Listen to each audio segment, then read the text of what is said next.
Brandon Moss analysis reveals the secret to hitting slow pitchers.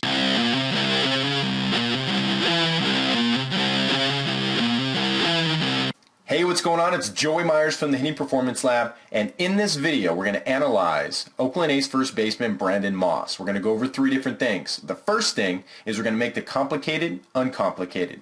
Then we're going to go over what adjustments Brandon Moss makes when he faces slower pitching, and then we're going to discuss what a hitter can do to adjust their timing.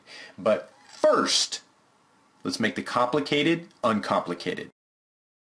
In order to make the complicated uncomplicated, a lot of times what I do is I ask my kids, my parents, what is the most efficient way of eating an elephant? And of course the answer is one bite at a time. So that's what we have to do when we're focusing on something like timing or calibrating timing, is we have to set aside biomechanics briefly so that we can really focus on when the hitter is going to pick up their front foot in relation to at what point in the pitcher's delivery. But we got to focus on one thing at a time and eat that elephant one bite at a time. Okay, so let's really see and break down what adjustments Brandon Moss makes to slower pitching. All right, so let's check out the difference between two Brandon Moss swings in 2013. Both swings are synced up.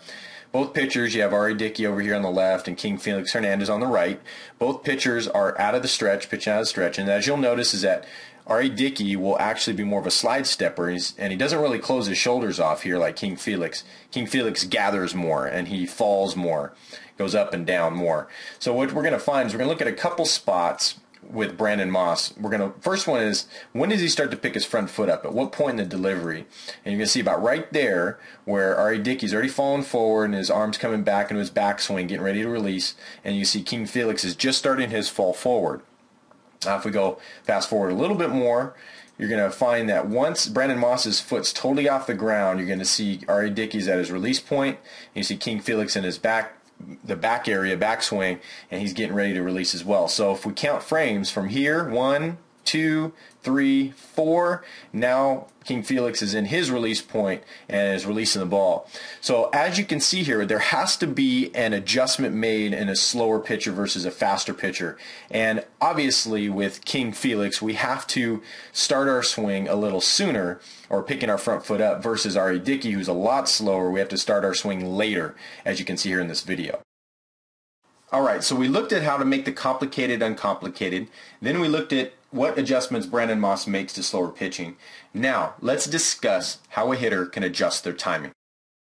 Okay, so the two best ways for a hitter to work on their timing, and they have to work on it in a as if your life depends on it type of situation, or sitting in on pitchers' bullpen sessions. Make sure you got a helmet on, you're passively doing this, you're not swinging the bat, being safe. And the other thing is on deck circle. So what you have to figure out is, at what point in the pitcher's delivery do we start our swing? Do we start if we have more of a leg kick? Do we start it when the pitcher breaks the hands? Okay, if we have more of a slide step, do we start it when the pitcher's getting into the backswing here?